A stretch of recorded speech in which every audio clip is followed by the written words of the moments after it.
بسم اللہ الرحمن الرحیم۔ ناول تہمت تمہارے عشق کی، قسط نمبر 37، رائٹر ہادیہ مغل۔ رکی یہ سب جگہ شجیہ کے کمرے میں رکھ کر انہوں نے مختلف ملبوسات کے پیکٹ کی جانب اشارہ کیا۔ اور ہاں، تم کیا کہہ رہی تھی؟ دکھاؤ ذرا لڑکیوں کی تصویر۔ رکی کو حکم دیتی وہ دوسرے کوچ پر بیٹھی عورت کی طرف متوجہ ہے جو ذہن چودھری کے لیے اونچے گھرانوں کی لڑکیوں کی تصاویر لائی تھی۔ شجیہ کی رخصتی بھی ساتھ ہی طے تھی، جس کے بارے میں سفیر نے شجیہ کو بتانے سے منع کیا تھا۔ صدیقہ بیگم راضی تو نہیں تھی، پر ذہن کی وجہ سے اس پر بامشکل راضی ہوئی تھی، اور اب وہ چاہتی تھی کہ ذہن کا رشتہ بھی کہیں طے ہو جائے۔ بڑی چودھرائن، یہ میں اکیلے کیسے لے جاؤں؟ وہ رکی کی آواز پر مڑی تھی۔ کیوں، ہاتھوں میں دم نہیں ہے؟ وہ کرختگی سے بولی تھی۔ وہ اپنا سا منہ لے کر رہ گئی۔ کافی سارے پیکٹ اٹھائے وہ سیڑھیوں کی طرف بڑھی، جب سامنے سے آتی ظرف شاہ اس سے ٹکرائی تھی۔ پل میں سارے پیکٹ زمین بوس ہوتے ارد گرد بکھرے، جبکہ ظرف شاہ کا ہاتھ اپنے منہ پر گیا تھا۔ مم، میں نے جان بوجھ کر نہیں کیا۔ ستیہ ناس، منحوس لڑکی، کیا کیا تم نے؟ صدیقہ بیگم کے ماتھے پر بال نمایاں ہوئے۔ تیز قدموں سے اس کی طرف آتی وہ اس کا بازو بری طرح جھنجھوڑتے گھور رہے تھے، جبکہ ظرف شاہ کا رنگ فاق ہوا۔ اتنے دن سے وہ ان سے بچ رہی تھی، پر آج لگ رہا تھا اس کی شامت پکی ہے۔ ماں جی، میں نے جان بوجھ کر نہیں کیا، بکواس کرتی ہے۔ انہوں نے اپنا ہاتھ بلند کیا۔ ظرف شاہ نے خوف سے اپنا چہرہ چھپایا۔ صدیقہ بیگم نے بمشکل اپنا ہاتھ روکا اور اسے خود سے دور جھٹکا کہ وہ وہیں سیڑھیوں پر ڈھہ گئی۔ کونے زور سے سفید سنگ مرمر کی سیڑھیوں سے ٹکرائی تھی۔ منحوس ماری، تو آئی ہی کیوں نیچے؟ میں تو تجھے ذہن کے کمرے میں بامشکل برداشت کرتی ہوں، اور تو اپنا یہ منحوس چہرہ لیے پوری حویلی میں دن دناتی پھرتی ہے۔ انہیں ظرف شاہ کے ریشمی بال مٹھی میں جکڑے، اس کے منہ سے درد سے کراہ نکلی تھی۔ ماں جی، میں کمرے میں چلی جاتی ہوں۔ وہ درد برداشت کی بامشکل کہے پہ، تو اس حویلی سے بلکہ میرے بیٹے کی زندگی سے چلی جا۔ تو جیسی کامزاد کہیں سے بھی میرے بیٹے کے قابل نہیں ہے۔ سارا کام خراب کر دیا۔ ایک ہی بیٹا تھا میرا، اسے اپنے حسن کے جال میں پھنسا کر اسے اپنا دیوانہ بنا دیا۔ خون جلتا ہے، تجھے دیکھ کر دل کرتا ہے اپنے ہاتھوں سے گلا دبا کر تجھے جان سے مار دو۔ ماں جی، میں نے کچھ نہیں کیا۔ اس کی بھیگی آواز پر انہیں مزید تیش آیا۔ وہ عورت بھی اب کھڑے ہوئے تماشا دیکھ رہی تھی۔ بکواس بند کر، تجھ جیسے چھوٹے گھر کی لڑکیوں کو اپنی ادائیں دکھانے ہی تو آتی ہیں۔ اسی سے قابو کی اب معصوم باندھ رہی تھی۔ کاش تجھے پنچایت میں ہی قتل کر دیا ہوتا، تو آج میرا بیٹا کسی اونچی ذات کی لڑکی سے شادی کر کے مجھے پوتے کی خبر بھی سنا چکا ہوتا، پر اس کا دل بھی آیا تو تجھ جیسی کم ذات بد کردار تہمت لگی لڑکی پر۔ ارے اس کے لیے تو شہزادی آنی چاہیے تھی، بلکہ وہ سندری ہی اچھی تھی، جو کم از کم ہمارے برابر کی تو تھی، جس کی خوبصورتی اور دولت تیری اس شکل سے لاکھ گنا بہتر ہے۔ نہ جانے کیا جادو کیا تو نے ذہن پر کہ وہ کسی کو دیکھتا ہی نہیں۔ ظرف شاہ کو چودھرائن کے لفظ دل چیرتے محسوس ہوئے تھے۔ رکھی اور اس عورت کے سامنے تذلیل کا احساس چہرہ سرخ کرنے لگا تھا۔ ماں جی، میں چلی جاؤں گی، مجھے درد ہو رہا ہے۔ بھیگی آنکھوں کو جھپکتی وہ درد برداشت کیے تڑپی تھی۔ ہاں جائے گی تو؟ مجھے مار کر تو اس حویلی پر راج کرنے کا سوچے بیٹھی ہے۔ سب جانتی ہوں کامزاد، پر تیری کوشش ناکام ہونے والی ہے، دیکھ رہی ہوں۔ میں اپنے بیٹے کے لیے ایک خوبصورت لڑکی اور تیرا پتہ میں ایسے کاٹوں کہ وہ تجھے خود حویلی سے باہر نکالے گا۔ ان کے لہجے میں حقارت بھانپتی وہ بامشکل خود کو رونے سے روک پائی، جبکہ دل چاہ رہا تھا خود کو ختم کر دے۔ اتنی نفرت، اتنی ذلت کب سہی تھی اس نے؟ چودھرائن جی، چھوٹے مالک آنے والا، چھوڑ دیں۔ رکی سہم کر بولی۔ اگلے ہی پل انہوں نے بال کو ہلکا سا کھینچ کر اسے دور دھکیلا، اپنی منحوس شکل یہاں سے گم کر۔ اور خبردار، جو تو نے میری بیٹی کی کسی چیز کو ہاتھ رکھا ہے، تیرے ہاتھ کاٹنے میں مجھے ایک منٹ نہیں لگے گا۔ اس کا نازک ہاتھ بری طرح مروڑ کر دباتی وہ اس کی چیخ نکال گئی۔ دفع ہو جائے یہاں سے، وہ فنکاری تھی۔ ظرف شاہ ہاتھ کا درد برداشت کرتی اوپر بھاگی تھی، حقارت دھتکار جیسے اسے اپنے دامن سے لپٹ کر پل پر مارنے لگی تھی۔ آنسو رگڑتی وہ چھت پر بھاگی، اور یہاں آتے ہی ضابط ٹوٹا تھا۔ ایک جانب رکھے سفید چولہے پر آ کر بیٹھے وہ خود پر ضابط نہ کر پائی تھی اور پھوٹ پھوٹ کر روتی چلی گئی۔ یہاں اس چھت پر وہ چیخ چیخ کر روتی تو کسی کو خبر نہ ہوتی، اور ذہن بھی گھر نہیں تھا۔ اچھا تھا وہ گھر نہیں تھا، ورنہ یہ آنسو اس کا دم گھونٹ دیتے۔ کتنی حقارت تھی صدیقہ بیگم کے انداز میں، کاش کہ وہ محبت جیسا سنگین گناہ نہ کرتے۔ رہ لیتی تاعمر سسکتے ہوئے، کم از کم آج رسوا ہوئے یوں غلیظ الفاظ نہ سن رہی ہوتی۔ ہواؤں کا رقص بڑھا تھا، اس کے سنہرے ریشمی بال اڑتے لہرائے تھے، لیکن اس وقت ہر چیز نظر انداز کیے وہ اپنے غم پر رو رہی تھی۔ سفید چہرہ رونے کی وجہ سے گلابی ہو چکا تھا، جبکہ ان غلاف آنکھوں سے بہتے موتی تھام ہی نہیں رہتے۔ بابا مجھے لے جائیں، آپ کے ذریعے مار جائے گی، میں نے کوئی گناہ نہیں کیا تھا، ایک بار تو مجھے پکارے، مجھے یہاں سے لے جائیے۔ بے سخت اسے بابا شدت سے یاد آئے تھے۔ ان سے ملنے کے لیے وہ کب سے تڑپ رہی تھی، لیکن ذہن کو خفا کرنے کی گستاخی وہ ہرگز نہیں کر سکتی تھی۔ پر آج اسے لگ رہا تھا کہ وہ اگر یہاں سے چلی گئی تو اچھا ہوگا۔ وہ آنسو رگڑتی اٹھ کر چھت کی ریلنگ کے پاس آ کھڑی، جہاں سے پچھلا باغ نظر آتا تھا۔ اس دن وہ اسی راہ سے بھاگی تھی، اب بھی دل چاہ رہا تھا وہ یہاں سے اس طرح بھاگ جائے، اور ذہن اب کی بات ڈھونڈ ہی نہ پائے۔ میں چلی جاؤں گی، شیعہ کی شادی ہو جائے پھر میں آپ کو چھوڑ کر چلی جاؤں گی۔ ذہن، آپ کی اماں مجھے پسند نہیں کرتی، وہ آپ کو خوش دیکھنا چاہتی ہے اور مجھے بھی ایسا لگتا ہے آپ اس شادی کو پنچایت کی وجہ سے نبھا رہے ہیں۔ آپ سندری کو پسند کرتے تھے، سندری آپ کے قابل ہے۔ اس نے دونوں ہاتھ ریلنگ پر جما لیے اور ایک بار پھر آنسو بہانے لگے۔ اگلا پل اس کے لیے بھاری ہوا تھا جب اپنی پشت پر کسی وجود کی موجودگی کا احساس ہوا۔ جان تو تب ہوا جب اس کی پشت مقابل کے چوڑے سینے سے لگی۔ اس نے مڑنا چاہتا پر اس نے ریلنگ پر رکھ کے اس کے ہاتھوں پر اپنا مضبوط ہاتھ رکھ کے اس کے نازک ہاتھ چھپ سے گئے۔ اس کی مخصوص خوشبو نے اسے احساس دلایا تھا کہ وہ ذہن چودھری ہے، مجھے چھوڑ جانے کا سوچو گی اور مجھے خبر بھی نہیں ہو پائے گی۔ وہ سماعت کے قریب جھکے سرد پن سے بولا۔ ظرف شاہ کا چہرہ سفید پڑا جبکہ آنسو پلکوں پر ہی ٹھہر گئے۔ پر اگلے ہی پل صدیقہ بیگم کے لفظوں نے پھر آنسو کو رواں کیا۔ اچھا ہے آپ کو خبر ہو جائے تاکہ آپ جانے کے بعد آپ مجھے ڈھونڈے مت، کیونکہ اس مرتبہ میں اپنی مرضی سے جاؤں گی اور تمہیں لگتا ہے کہ میں تمہیں جانے دوں گا۔ اس نے ظرف شاہ کے ہاتھوں پر دباؤ ڈالا۔ زین، میں اچھی نہیں ہوں، مگر یہ گھر کی لڑکیاں اچھی نہیں ہوتی اور آپ نے سردار ہونے کی وجہ سے اپنایا تھا، ورنہ کہاں آپ اور کہاں میں، زمین اور آسمان کبھی ایک نہیں ہو سکتے۔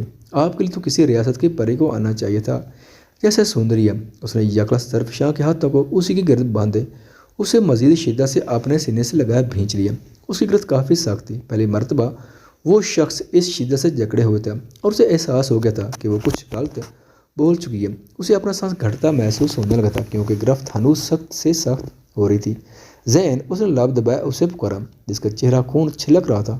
اگر مڑ کر دیکھ لیتی تو شاید اپنے لفظوں پر 100 بار پچھتاتے۔ تم معصوم سی چھوٹی چھوٹی باتوں پر سہمے ہوئے اچھی لگتی ہے۔ مجھے لگتا ہے تم حویلی آ کر معصوم ظرف شاہ سے سنگ دل زری بن گئی ہو۔ مجھے تمہیں یہاں لانا ہی نہیں چاہیے تھا، میں نے آپ کو روکا تھا کہ مجھے نہیں جانا، آپ باز رہتے وہیں چھوڑ جاتے۔ وہاں عزت تو تھی، محبت کے بغیر آہستہ آہستہ رہنا سیکھ لیتی اور آپ کسی امیر زری سے شادی کر کے مطمئن ہو جاتے۔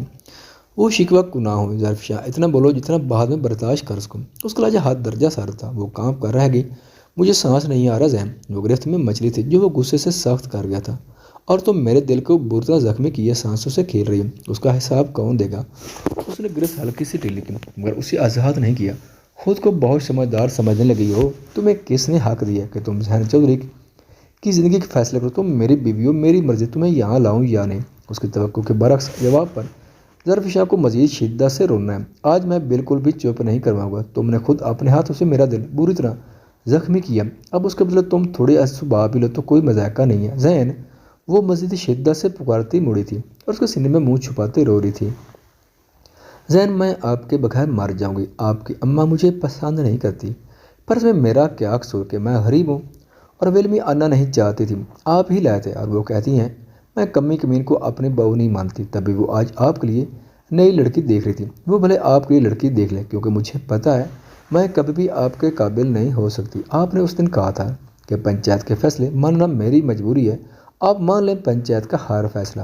اگر آپ کی ماں کہتی نا آپ کی شادی کروانی آپ کر لیں، میں آپ کو نہیں روکوں گی۔ اس کی بے تکانہ باتیں اس کا دماغ گھما گئی، اسی کے سینے سے لگی وہ کس دھڑلے سے اس کے دل پر اپنے لفظوں کو وار کیے جا رہی تھی۔ ہاں صحیح کہا، تم غریب ہو تو تمہارا کیا قصور ہے، اور اگر میری ماں یہ چاہتی کہ میں کسی ریاست کی شہزادی سے شادی کر لوں تو اس میں حرج نہیں ہے۔ اس نے آنکھیں میچ کر کھولیں اور سنجیدگی سے کہا۔ ظرف شاہ کا وجود سن ہوا تھا، وہ پھیلی آنکھوں سے رونا بھول گئی۔ میں نیچے جا کر اماں کو اجازت دے کر آتا ہوں کہ وہ شجیہ کے نکاح تک میرے لیے کسی اونچے گھرانے کی لڑکی پسند کر لیں، اور اسی دن نکاح اور رخصتی بھی ہو جائے گی، اور باقی پنچایت کے فیصلے کی بات اب جب بھی کوئی لڑکی بھاگے گی یا پھر کوئی ایسا ویسا گناہ کرے گی اسے بھی اپنے نکاح میں لے آؤں گا، پر اس کے لیے تمہیں تھوڑا انتظار کرنا ہوگا، اور شجیہ کے نکاح تک تم ایسا کرو کہ کار کوٹری میں چلی جاؤ تاکہ میرے کمرے سے تمہاری منحوسیت تمہارے غربت کے آثار مٹ سکیں۔ اس کے لفظ اس کی سماعت کو جھنجھوڑ گئے تھے۔ ظرف شاہ نے دہر کر اس سے دور ہونا چاہا پر زین نے اس کی کوشش ناکام بنا دی۔ زین، چھوڑے مجھے، آپ ایسے کیسے؟ وہ بری طرح تڑپی تھی، وہ کسی ڈھرس کسی پیار بھرے میٹھے بول کی امید لگائے ہوئی تھی جو دل کا درد کم کر دیتا، پر وہ شخص الٹا بے انتہا درد دے رہا تھا۔ ظرف شاہ، کیا ہوا؟ تم یہی تو چاہتی ہو؟ اس کا کھلا طنز ظرف شاہ کو جتا گیا تھا۔ اگلے ہی پل اس نے ظرف شاہ کو آزاد کیا تھا جبکہ اس کا سرخ پڑتا چہرہ گہری سیاہ آنکھوں میں چھلکتی ہر برہمی سے اسے بری طرح سہما گئی تھی۔ زین، وہ روحان سی ہوئی، میرے پیچھے مات آنا، اور کمرے میں تو بالکل بھی مات آنا، ورنہ میرے قہر سے بچ نہیں پاؤ گی۔ انگشت اٹھائے اس نے ظرف شاہ کو اپنی سرخ انگارہ ہوتی آنکھوں سے روکا تھا۔ مزید کسر اس کا تیز لہجے نے پوری کی تھی۔ زین رخ مڑے آگے بڑھا جبکہ وہ وہیں جمی رہ گئی۔ اس پل اسے اپنا دل بری طرح روکتا محسوس ہوا، وہ آگے بڑھ رہا تھا جبکہ ظرف شاہ کو اپنا دل کسی بوجھ تلے محسوس ہونے لگا۔ وہ سیڑھیوں کے دروازے کے قریب پہنچا، اس نے نفی میں ساری لایا، جب وہ بھاگ کر اس کی پوچھ سے لگتی بازو سینے پر ہیل کیے پھوٹ پھوٹ کر رو دی۔ وہ تھم سا گیا جبکہ چہرے پر مزید سختی پھیلی، ہواؤں میں تیزی بڑھی تھی، بادل ہلکے سے گرجے تھے۔ چھوڑو ظرف شاہ، اس نے اپنے وجود کو جھٹکا، پر ظرف شاہ مزید شدت سے اس کا کرتا جکڑ کر رونا جاری رکھا۔ یہ روز ہوگا، تم مجھے میرے ارادوں سے روک نہیں سکتی۔ اماں انتظار کر رہی ہیں۔ دکھائی تھی انہوں نے ایک لڑکی۔ پہلے غور نہیں کیا، پر اب لگ رہا غور کرنا پڑے گا۔ وہ ستم گر بنا بولا تو زری نے زور سے ہچکی لی تھی۔ خبردار، جو ایسا کیے میرے ہیں آپ، صرف میرے، کسی اور کے ہونے سے پہلے ہی میں اس کی جان لے لوں گی۔ ایسا کرو، میری جان لے لو، وہ خفگی سے بھری سنجیدگی سے بولا اور اس کے بازو سینے سے زبردستی ہٹائے جو اتنے قریب آئے دھڑکنوں سے کھیل رہی تھی۔ مزید جان لیوا احساس اس کے رونے کا تھا۔ وہ فوری سامنے آئے کھڑی ہوئی، جیسے جاننے کی راہ روک دیو۔ آپ کو کیوں کچھ کہوں؟ آپ کی خاطر سب کو مار دوں گی، کندھے تک میری آتی نہیں ہو، مار دو گی میرے لیے سب کو۔ اس کا لہجہ صاف مذاق اڑاتا محسوس ہوا۔ کندھے تک نہیں آتی، پر ہمت سب سے زیادہ رکھتی ہوں، ٹھیک ہے؟ یہ ہمت میرے نکاح کے وقت دکھانا، دیکھتا ہوں کتنا دم ہے۔ زین، وہ ایک بار پھر اس کا نام لیے روئی، پر اس بار پکار میں شدت چڑچڑا پن تھا۔ اگلے ہی پل اس نے نگاہ کا رخ موڑ کر اپنی انگلیاں چٹکائی تھیں۔ جب میری ناراضگی برداشت نہیں کر سکتی تو ایسی حرکتیں کرتی کیوں؟ اب دیکھو میری طرف۔ اس نے جبین تھام کر اس کا چہرہ بلند کیا۔ اسی پل بارش کی بوند اس کے چہرے پر آ کر گری جس پر اس نے جھرجھری لیا۔ اگلے ہی پل کئی بوندیں اس کے چہرے پر برسی اور وہ آنکھیں بند کیے سر جھٹکتی زین کی دھڑکنوں میں حشر برپ پا کر گئی۔ اس کا ہاتھ وہیں روک گیا۔ اس کے شفاف چہرے پر بوندیں پھسلنے لگی تھیں۔ زین جبین چھوڑے فاصلے پر ہوا، جیسے اس چاند سے چہرے پر بہتا پانی اسے بہکا نہ دے۔ بارش اچانک کیسے ہوگی؟ ظرف شاہ نے حیرت سے آسمان کی جانب دیکھا اور پھر ذہن کو، جو فاصلے پر ہوا تھا، اپنا چہرہ صاف کرتی وہ ذہن کے قریب آئی۔ بارش ہو رہی ہے ذہن، آپ بھیگ جائیں گے۔ وہ اس کا مضبوط بازو پکڑے بولی تاکہ وہ دونوں شیڈ کے نیچے چلے جائیں۔ اچھا ہے میرا دماغ تھوڑا ٹھنڈا ہو جائے، کیونکہ تمہارے وہ پرتش لفظ مجھے اب بھی دل دماغ میں آگ بھڑکا رہے ہیں۔ وہ خفگی بھری نگاہ سے اسے دیکھ بولا۔ بوندیں اس کے چہرے پر گرتی اس کے بال اور داڑھی بھگو ہو گئی۔ ظرف شاہ نے لب باہر نکال کر اسے دیکھا اور اگلے ہی لمحے اپنے دونوں کانوں کو پکڑا۔ ذہن چودھری کی دھڑکن روک کر چلی تھی۔ اس کا یہ معصومانہ دل فریب سا انداز ساری ناراضگی رفع دفع کر گیا تھا۔ اسی پل بادل شدت سے گرجے اور بارش تیز سے برسنے لگی۔ ظرف شاہ کا دل بھی شدت سے دھڑکا تھا، جو بادلوں کی مثل تو نہیں، اس شخص کی آنکھوں میں سموئے خمار کے بدولت دھڑک رہا تھا۔ کبھی اتنی معصومانہ باتیں کرتی ہو کہ مجھے افسوس ہونے لگتا ہے کہ میں نے ایک چھوٹی سی بچی سے شادی کر لی، اور کبھی کبھی اتنی بڑی بڑی دل جلا دینے والی باتیں کہ مجھے لگتا ہے کہ میں نے کسی ظالم لڑکی کو اپنی زندگی میں جگہ دے دی ہے۔ اس نے اپنے دونوں ہاتھوں سے اس کے کانوں کو چھوتے ہاتھوں کو ہٹایا اور ہاتھ قید کر لی۔ اس کی بھیگی پلکیں لرز گئی تھیں۔ جانتی ہو، اس وقت تم مجھے چھوٹی سی معصوم بچی لگ رہی ہے جو اپنی غلطیوں پر معصوم بنے معافی مانگ رہی ہے۔ وہ بنا بارش کا خیال کیے بولا، جو ان پر برس کر اپنے ہونے کا احساس دلا رہی تھی، پر وہ تو ایک دوسرے میں گم تھے۔ میں چھوٹی بچی نہیں، آپ کی بیوی ہوں، وہ چڑھ کر بولے۔ ہاتھ چبائے شیڈ کے نیچے چلے گئے۔ ذہن نے ماتھے پر آئے بالوں کو ہاتھ سے پیچھے کیا اور ہلکا سا سر جھٹکا۔ بوندیں بکھر گئی تھیں۔ اب نیچے کیسے جائیں گے؟ اتنی تیز بارش ہو رہی ہے۔ ظرف شاہ اپنا بھیگا آنچل پھیلائے برستی بارش کو دیکھنے لگی۔ مجھے بارش نہیں پسند، نہ اس میں بھیگنا پسند ہے، لیکن آج میں اس پیاری مگر بیوقوف سی اور تھوڑی سی ظالم لڑکی کے ساتھ بھیگنا چاہتا ہوں، تاکہ اس لڑکی کے چھوٹے سے دماغ میں سے میرے حوالے سے ہر خوف نکل جائے۔ اس کی نازک کلائی تھامتے اسے عین درمیان میں لے آیا تھا۔ بارش اب تیزی پکڑے انہیں پوری طرح بھگونے لگی تھی۔ ذہن، آپ کو بخار ہو جائے گا اور آپ کے کپڑے بھی گندے ہو جائیں گے، ویسے بھی آپ ان سب کے عادی نہیں ہوں گے۔ وہ فکر سے بولتی اس شخص کو دیکھ رہی تھی جس کا سفید کرتا بھیگ چکا تھا، بال بھی بکھرے بکھرے چوڑی پیشانی پر تھے۔ میں تمہارا عادی بھی نہیں تھا، اب بن گیا تو کوئی نقصان ہوا ہے میرا؟ اس نے اگلے ہی پل ظرف شاہ کو ہاتھ پکڑ کر گھمایا تھا۔ اس کی بھیگی لٹیں ذہن کے چہرے سے ٹکراتی لہرائی تھیں۔ ان کا ٹھنڈا ٹھنڈا سا احساس روح کو فرت بخش گیا تھا۔ ذہن، اس کی پکار میں مدروں سرو سی مٹھاس تھی۔ فکر مت کرو، اس مرتبہ بیمار ہو بھی گئے تو تم میرے پاس دوا کی صورت میں ہو۔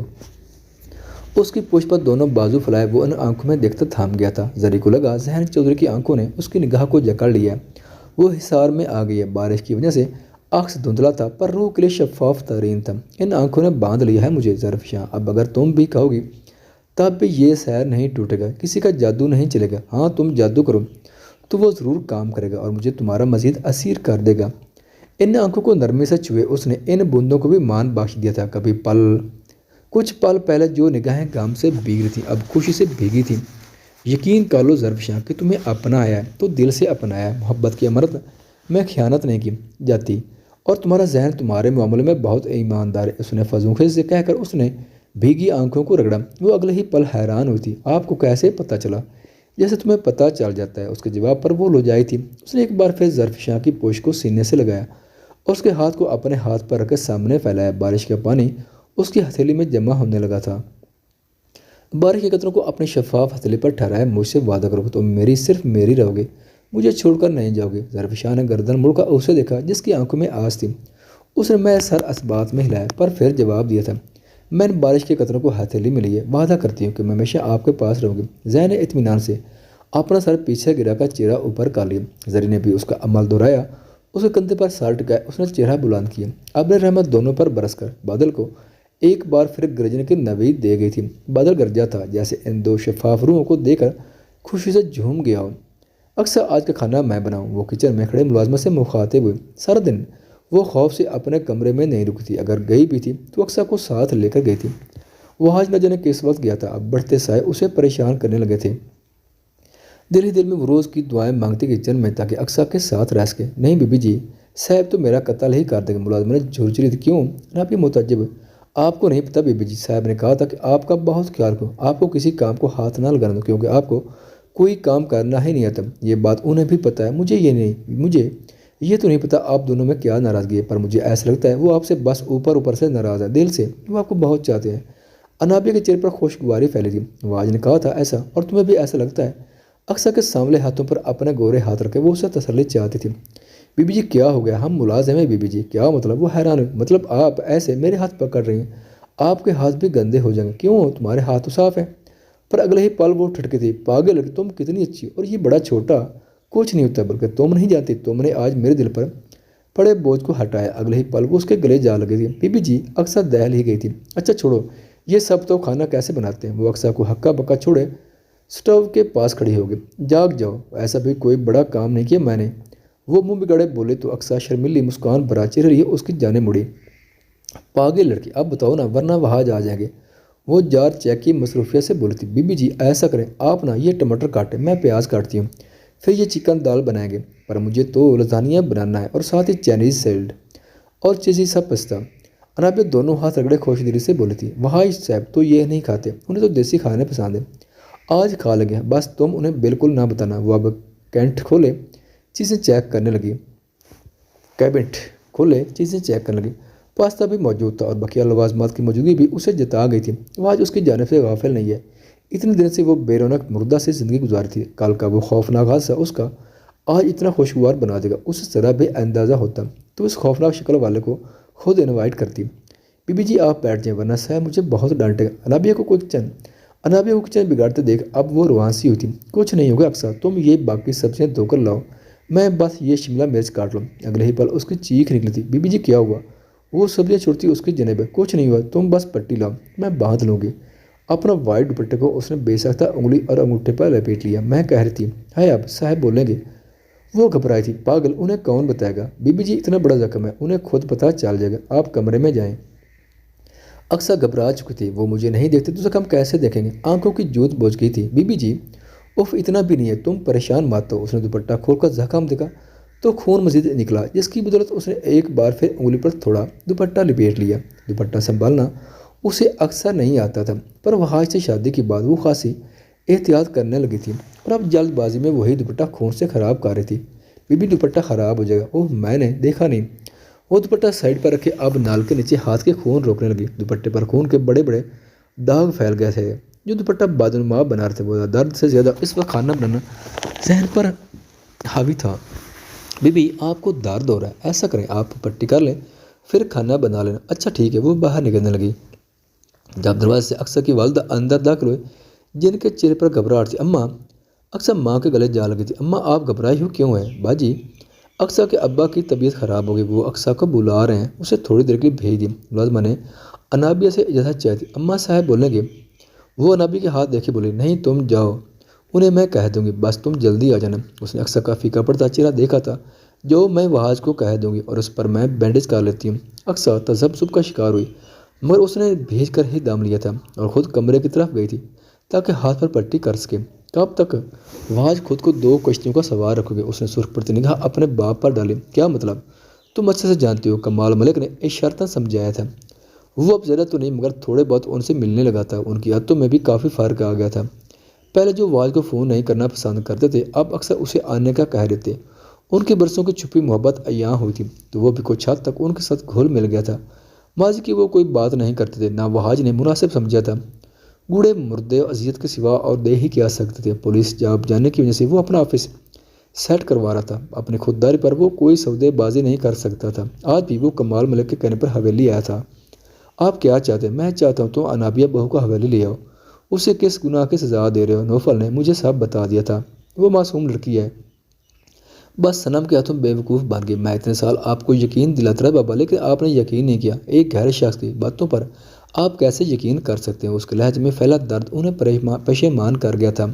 شاید بھائی کی محبت کی پٹی بندی تھی یا پھر ٹھوکر لگنے پر ہی مجھ جیسے شخص کو عقل آنی تھی۔ نہیں بابا، آپ کو نوفل یزدان نے ثبوت لا کر دی تھی، تب آپ یقین کر پائے تھے، ورنہ میں آپ کے سامنے سچ بولتے اپنی جان بھی دے دیتا تو بھی آپ یقین نہ کرتے۔ اس کے لفظوں میں اذیت سیما ٹائی تھی۔ نہیں ایسا نہیں ہے واج، وہ پرملال ہوئے تھے۔ ایسا ہی ہے بابا، اور صنم یا انم دونوں میں مجھے کبھی بھی دلچسپی نہیں رہی تھی۔ یہ صرف اور صرف آریان کی وجہ سے ہوا تھا۔ ایک غلط فہمی نے ہمارا گھر برباد کر دیا، اور اس سب کی وجہ سے آریان تھا، پہلے آریان اور پھر شایان ساگر۔ اس نے سر جھٹکا تھا۔ مرنے والوں کو برا نہیں کہتے۔ کمال ملک نے اس کے کندھے پر ہاتھ رکھا۔ وہاج لب بھیج کر رہ گیا۔ چاہ کر بھی وہ یہ حقیقت عیاں نہیں کر سکتا تھا کہ وہ شخص زندہ فوج کی قید میں ہے، ورنہ شایان ساگر اگر یہ راز جو تباہی مچاتا اس کے بعد سب برباد ہو جاتا، پر وہ کیوں کر یہ راز عیاں کر کے اس درندے نما شخص کو تباہی کا موقع دیتا۔ میں چلتا ہوں۔ وہ کیز اٹھائے کھڑا ہوا۔ گرے اسکائی شرٹ جس کے اوپری 2 بٹن اس نے کھولے ہوئے تھے، ساتھ وہ گرے پینٹ پہنے اپنے لمبے چوڑے سراپے کے ساتھ باپ کو حد درجہ پیارا لگا۔ سچائی سامنے ہے تو بیٹے کی صورت اب بھلی لگنے لگی تھی۔ اس کے آدھے بال پیچھے کی جانب سیٹ تھے، جبکہ آدھے ماتھے پر گرے تھے۔ بڑی داڑھی اور گھنی مونچھیں اس کی وجاہت مزید بڑھا گئی تھی۔ اللہ تمہاری حفاظت کرے، اپنا بہت خیال رکھو، اور ایک بار انابیہ کی طرف سے اپنا دل ضرور نرم کرنا۔ ہو سکے تو ایک بار اسے سب سے ملوا دو۔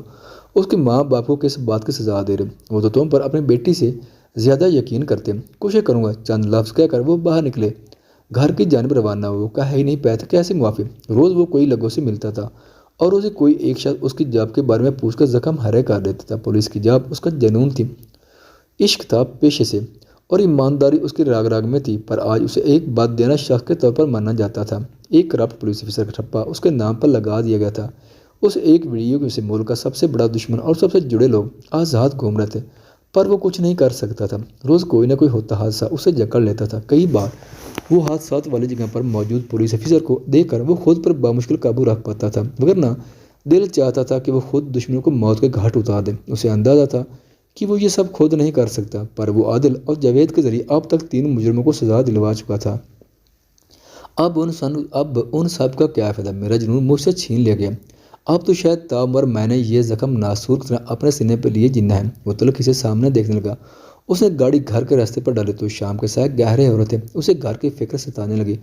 کل کے حادثے کے بارے میں وہ ایک بار پھر سوچنے لگا۔ موبائل پر ہوتی بیل نے اس کی توجہ کھینچی۔ ان نون نمبر دیکھ کر اس کا دل تو نہیں چاہا کہ وہ کال ریسیو کرے، پر مسلسل بیل نے اسے بیزار کیا تھا۔ فون کان سے لگا تو بیزاری کی جگہ ناگواری سماعت میں پھیلے، جبکہ خون بری طرح کھول اٹھا تھا۔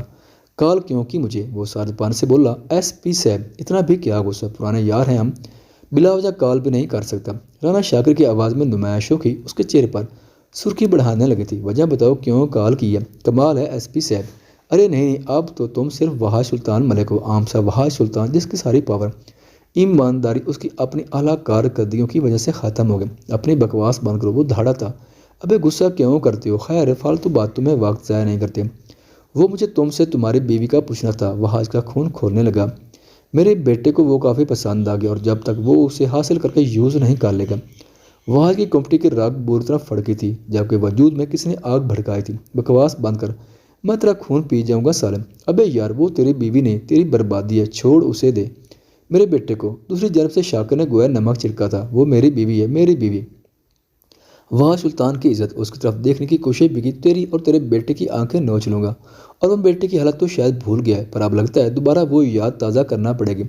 تو نے اپنی گندی زبان سے میری بیوی کا نام اپنی موت کو آواز دی ہے۔ اب بس تو اپنی دردناک موت کا انتظار کر۔ پہلے تو میرے ہاتھ قانون کی وجہ سے بندھے تھے، پر اب میں آزاد ہوں، اور آزاد شیر زیادہ خونخوار ہوتا ہے۔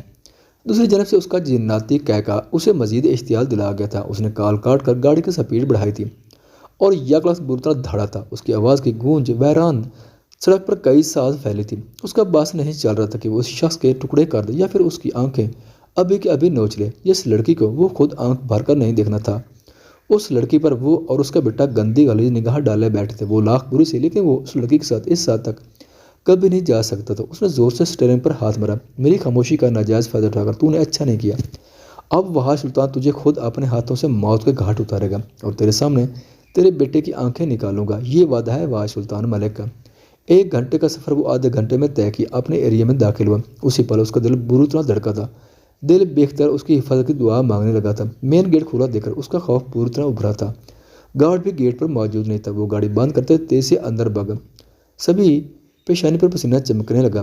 گھر سنسان تھا، جبکہ کچن سے پانی کی آواز آ رہی تھی۔ ابھرتے پڑتے بھاری پڑتے قدموں سے وہ کچن کی جانب آیا۔ وہاں چیئر پر پڑا دوپٹہ اس کو سون کر گیا۔ قدموں سے زمین سرکتی محسوس ہونے لگی۔ سفید دوپٹے پر لگے خون کے دھبوں پر اس کی نظر جم گئی۔ اسے انابی کی رات کی فریاد، اس کا یقین دلانا شدت سے یاد آیا تھا۔ وہ جھوٹ نہیں کہہ رہی تھی، وہ سچ۔ اس نے الٹے قدم لیا اور اوپر بھاگا۔ انابیا، اس نے شدت سے انابی کو پکارا۔ دل بری طرح دھڑک رہا تھا جبکہ سفید چہرہ لہو چھلکانے لگا۔ اس کے کمرے کے آگے وہ رکا، جیسے خود کو ہر طرح کی سچویشن کی تیار کر رہا۔ پل پل اسے اپنے اوپر بھاری لگنے لگا تھا۔ اس نے پوری قوت سے دروازہ کھولا اور سورج سے آنکھیں مچھلی، گویا وہ سامنے کا منظر دیکھنا ہی نہ چاہتا ہو۔ جبکہ سانس دھونکنے کی مانند چلنے لگا۔ وہ آج بری طرح گھبرایا تھا، اس حد تک کہ وہ اپنے آپ کو کمزور ترین شخص تصور کرنے لگا کہ انابی اگر خون آلود دیکھ لیا تو اسی پل اس کا دل مردہ ہو جائے گا۔ وہ آج خاموش فضا میں اس کی آواز کا کنکر گرا تھا۔ وہ آج نے سورج سے آنکھیں کھولیں اور سامنے کھڑی اس دشمن جان کو دیکھا جو یلو شارٹ فراک اور وائٹ ٹائٹس میں اپنے پاکیزہ روم میں کھڑے تھی۔ گلابی شفاف چہرے پر کوئی داغ، کوئی زخم نہیں تھا۔ اس نے اوپر سے نیچے تک اس پر بھرپور نگاہ ڈالے، جیسا جانچ لو کہ وہ ٹھیک ہے، پر اگلے ہی پل وہ تیز قدم لی اس کی جانب آیا۔ اس کا چہرہ ہاتھوں میں بھرا اور اس کے چہرے کو ٹٹولتے وہ بے قرار ہوا۔ تم ٹھیک ہو؟ وہ خون تمہارے دوپٹے پر خون تھا، وہ خون کیسے، کہاں سے آیا؟ وہ اب چہرہ چھوڑے اس کے ہاتھ دیکھنے لگا اور اگلے ہی وہ پل وہ ٹھٹکا تھا۔ یہ زخم یہ کیسے آئے؟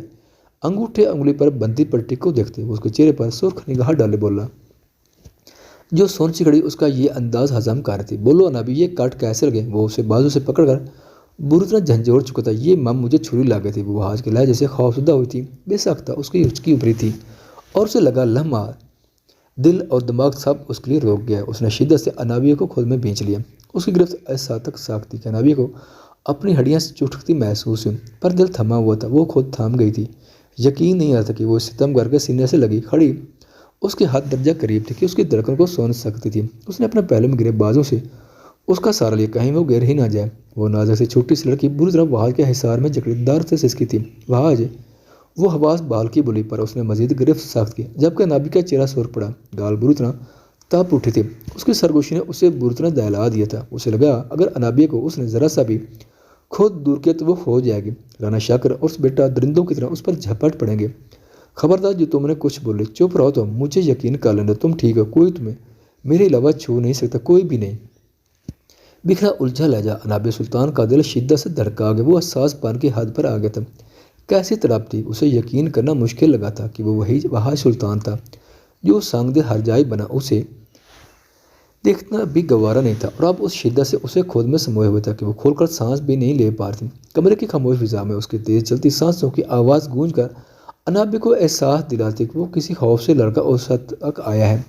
لمحے سرکنے لگے، نہ اس نے آنکھیں کھولی نہ گرفت ڈھیلی کی، اور انابیہ تو پہلے بے جان تھی، بس فرق یہ تھا کہ اب آنکھیں بھیگنے لگی جو اس کی گرے شرٹ پر نشان چھوڑنے لگی۔ اس کی نمی نے وحاج سلطان کو ہوش کی دنیا میں پٹک دیا۔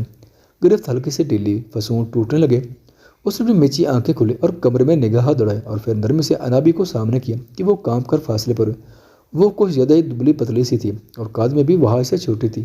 آج اسے خود کے قریب کیا تو محسوس ہوا تھا کہ وہ کافی نازک جان تھی۔ انابیہ سے پلکوں کا بوجھ اٹھانا مشکل ہوا، لب کا کونا دباتی وہ وحاج کے لفظوں کی منتظر ہوئی، پر اس نے اگلے ہی پل اسے خود سے دور کیا اور اپنے چہرے پر ہاتھ پھیرا۔ وہ خود کو کوس کر رہ گیا اور پھر انابیہ کے بھیگے سرخ چہرے کو دیکھ کر رخ مڑ گیا۔ ایک بار پھر لمحے سرکنے، پر دونوں اپنی جگہ خیفہ زدہ سے جمے رہے۔ پر انابیہ کو مزید کھڑا ہونا مشکل لگا تو وہ وہیں بیڈ پر بیٹھ گئی۔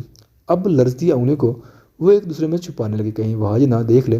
وجود کی کوپ کپٹ الگ کام نہیں ہو رہی تھی۔ وہ میں اکثر کو کہہ رہی تھی کہ مجھے لزانیہ کھانا ہے تو وہ ضرور سامان لینے چلی گئی تھی اور پھر میں ویجیٹیبل کاٹنے لگی تھی۔ انابیہ نے جھوٹ کا سہارا لینا ضروری سمجھا تھا۔ گارڈ کہاں تھا؟ اس کی سرد گمبھیر آواز پر اس نے سر اٹھایا، پر وہ روک مڑے ہوئے تھے۔ انابیہ نے شوق نہیں کیا تھا۔ وہ مجھے نہیں پتا، میں خود دیکھ لیتا ہوں، اور اگر تم جھوٹ بول رہی ہو تو پھر مجھ سے برا کوئی نہیں ہوگا۔ اسے کمرے سے جانا ہی بہتر لگا تھا۔